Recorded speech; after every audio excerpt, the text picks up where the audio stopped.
বিসমিল্লাহির রহমানির রহিম। আমি আজকের লেসনে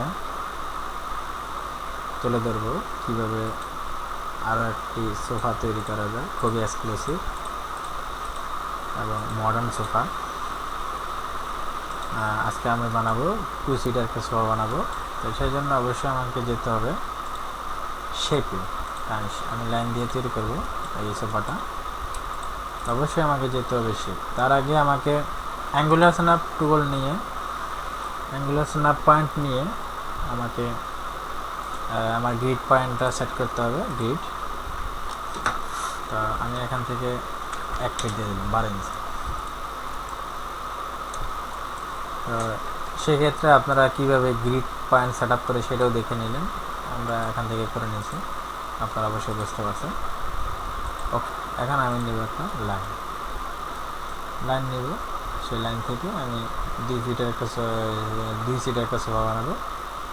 তো সেই জন্য অবশ্যই আমাকে এখান থেকে 1 ফিট, 2 ফিট, এই 3 ফিট পেছনে সেটে নিয়ে নেব এবং এদিক থেকে আমি নেব 1.5 ফিট। 1.5 ফিটের একটু বেশি নেব। ওকে, তারপরে আমি এখান থেকে চলে আসলাম 1 ফিটে। সোফার শেপটা এইরকমই হবে, সেই জন্য আমি অবশ্যই ঠিক ওই শেপে আমি নিলাম। ওকে, এখন আমি চলে যাব মডিফাই থেকে আমরা নিয়ে নেব ভার্টেক্স নিয়ে আমি এটাকে আরও উপরে উঠে দেবো। ওকে, এখন এই পয়েন্টটাকে আমি সিলেকশন করে তারপরে রিফাইন করব। রিফাইন অবশ্যই আপনারা জানেন, আমি পূর্বের লেসনে রিফাইন সম্পর্কে আলোচনা করেছিলাম। ওকে, আমরা ওদিকে যাব না। এখন আমি যে পয়েন্টটাকে রিফাইন করছি সেই পয়েন্টটাকে আমি সিলেক্ট করে কর্নার করে দেব। কেননা আমার এই অংশটা কার্ভ থাকবে, বাট এই অংশটা কার্ভ থাকবে না, সেই জন্য আমি আরও একটা পয়েন্ট নিয়ে আমি ওই পয়েন্টটাকে সিলেক্ট করে দেব। ওকে, অবশ্যই আশা করি আপনারা বুঝতে পারছেন কেন আমি এই পয়েন্টটা তৈরি করছি এবং কী কাজে আমি ব্যবহার করছি। ওকে, এখন আমি যেটা করব আরেকটা পয়েন্ট নেব। এখানে রাইট বাটনে ক্লিক করে রিফাইন করব, কারণ এটা তো আমার বেশি একটা হয়ে গেছে, স্লপ হয়ে গেছে। তো সেটাকে আমি যাতে একটু থিকনেস বাড়ে রাখতে পারি, অবশ্যই সেটা আমি খেয়াল রাখবো।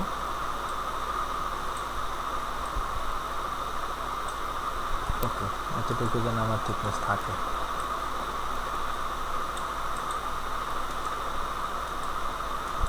ওকে, এখন আমি চলে যাব এই শেপটা, এই পয়েন্ট এবং এই পয়েন্ট, এই 4টা পয়েন্ট সিলেকশন করে আমি ফিলেট করে দেবো। তো ফিলেট কী জিনিস সেটা আমি অবশ্যই পূর্বের লেসনে বলে দিয়েছিলাম। আপনারা অবশ্যই যদি কেউ আপনারা না দেখে থাকেন তাহলে অবশ্যই আপনি পূর্বের টিউটোরিয়ালগুলো ফলো করেন, আশা করি আপনি অবশ্যই বুঝতে পারবেন।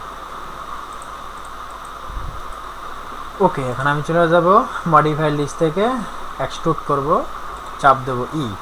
এখান থেকে আমি নেব আমার সোফার লেন্থ হবে 4 ফিট, হাতল হবে 6 ইঞ্চি, 1 ফিট, 5 ফিট আমি দিলাম, 5 ফিট 6 ইঞ্চি দিলাম। ওকে, এখন আমি চলে যাব পার্সপেক্টিভ ভিউ থেকে আমি F3 চাপ দেবো। F3 চাপ দিয়ে আমি দেখবো যে আসলে আমার দেখতে জিনিসটা কেমন হয়েছে। ওকে, এখন আমি যেটা করব সেটা হচ্ছে আমি আমার কালারটা অবশ্যই চেঞ্জ করে দেব।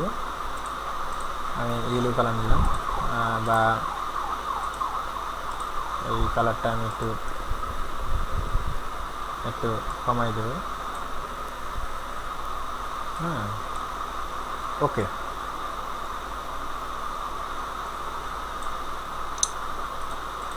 তো এখন আমরা যেটা করব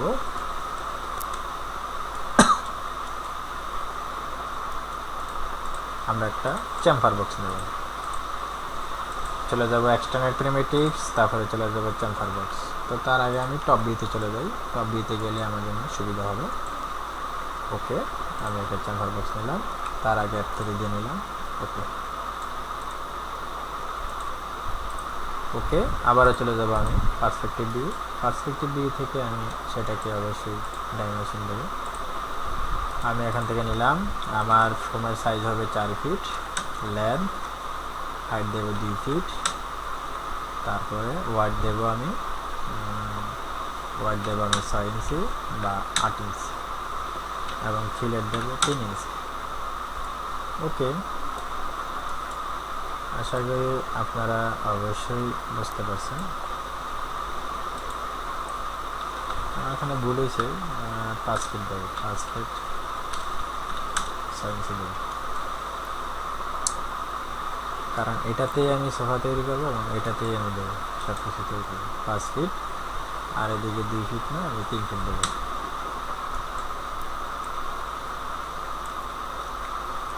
কারণ এটাকে আমি কার্ভ করে সুন্দর করে ওই রকম করে আমি তৈরি করবো।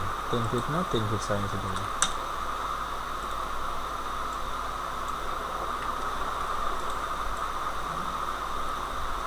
এখন আমি যেটা করব সেটা হচ্ছে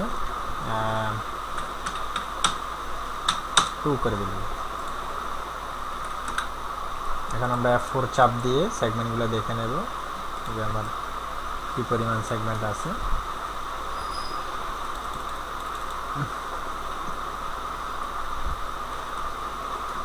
আমি একটা সেগমেন্ট নেব, নিয়ে তারপরে যেটা করব সেটা হচ্ছে এডিট পলিতে যাব, এডিট পলি।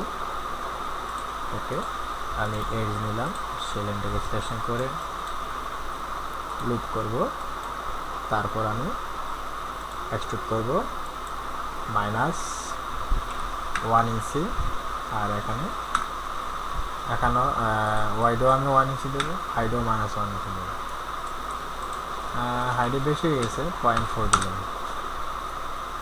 ওকে দিলাম। তারপরে আমি যেই আমার জিনিসটা যে গ্রুপিং হয়েছে সেই গ্রুপিং দুই পাশের দুইটা আবার সেগমেন্টকে সিলেকশন করব, আবার আমি লুপ করব। তো সেটা কেন করব অবশ্যই, সেটা হচ্ছে চ্যাম্পার। আমরা চ্যাম্পার করব, চ্যাম্পার করলে আমার জিনিসটা স্মুথ হবে। ওকে,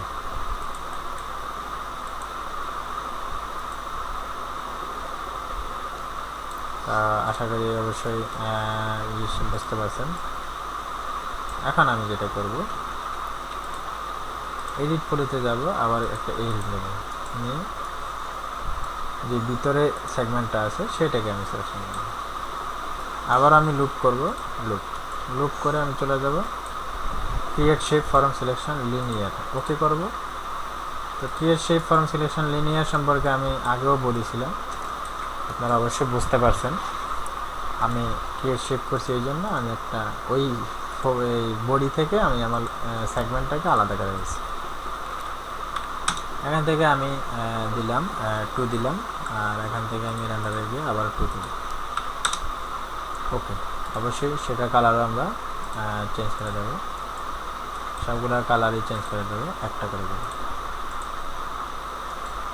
ওকে, F4 দিয়ে অন করে দেবো।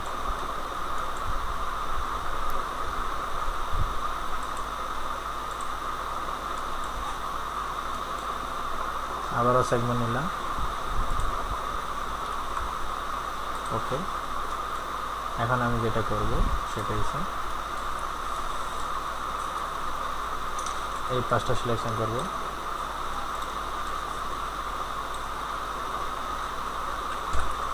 এই পাঁচটা সিলেকশন করব এবং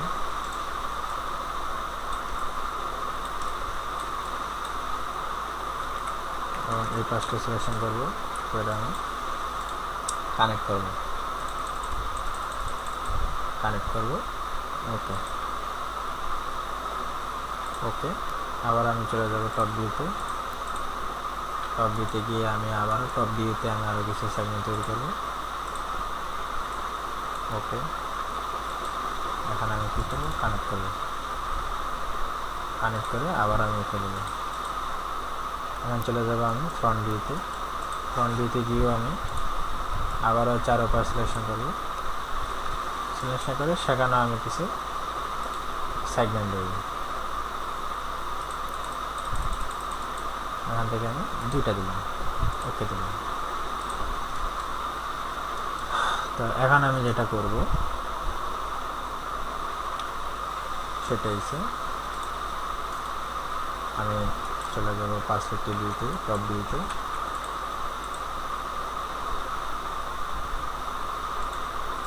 টপ ভিউতে গিয়ে আমি এটাকে সিলেকশন করব, তারপরে আমি এই বাটনগুলো আমি সিলেকশন করব, লক করব এবং আমি ফ্রন্ট ভিউতে চলে যাব।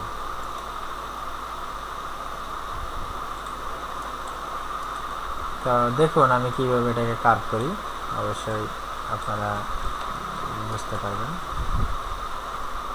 তারপরে F3 দিয়ে নিলাম, আবার আরেকটা সেগমেন্ট ছেড়ে দিয়ে আমি আবার সিলেকশন করলাম, আবার পেছনে চলে আসলাম, সেটাকে আমি একটু ঘোরাই দিলাম,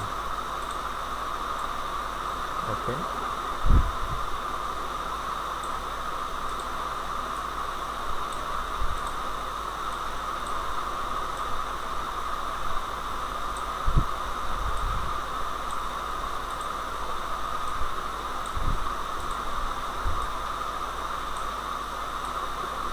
ওকে, আশা করি আপনারা আমার সিস্টেমটা বুঝতেছেন, কিভাবে আমি সেটাকে রোটেট করে মুভ করে করতেছি।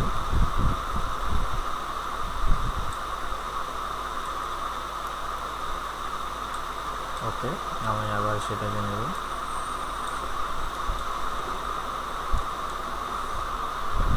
আবার এটাকে আমি রোটেট করব।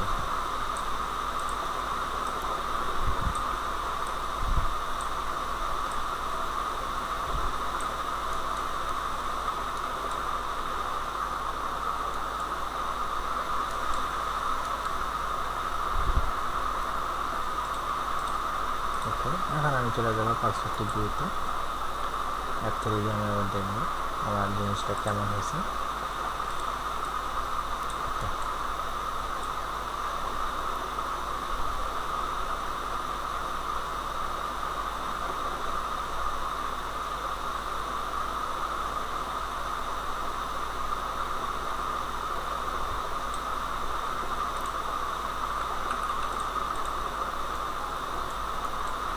তো এদিকে আরেকটা জিনিস আমার দেখানো হলো প্রেজেন্টেশন, সেটা হচ্ছে আমার এই শেপটা আরও বড় হবে, পেছনে ব্যাক সাইড যে সোফার যে বডিটা সেটা অবশ্যই আরও বড় হবে, কেননা বড় না হলে সেটা আমার সুন্দর হবে না।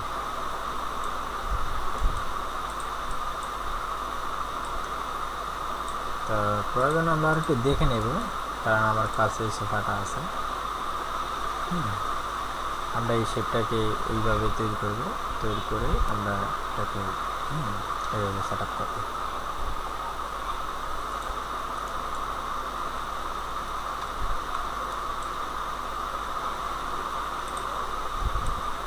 আমরা অল্প একটু উঠে দেবো, সেটা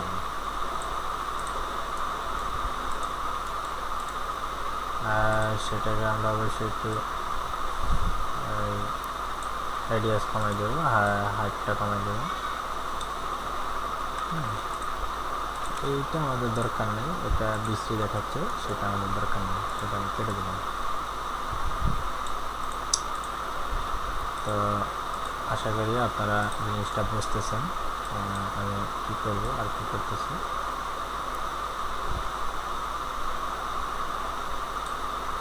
ওকে, সেটা আমি একটু নিচে নামা দিলাম।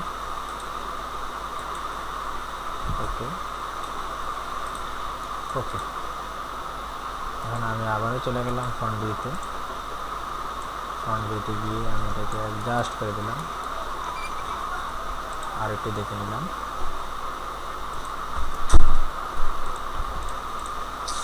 ওকে, তো সেটাকে আমি আবারও উপরে উঠে দিলাম।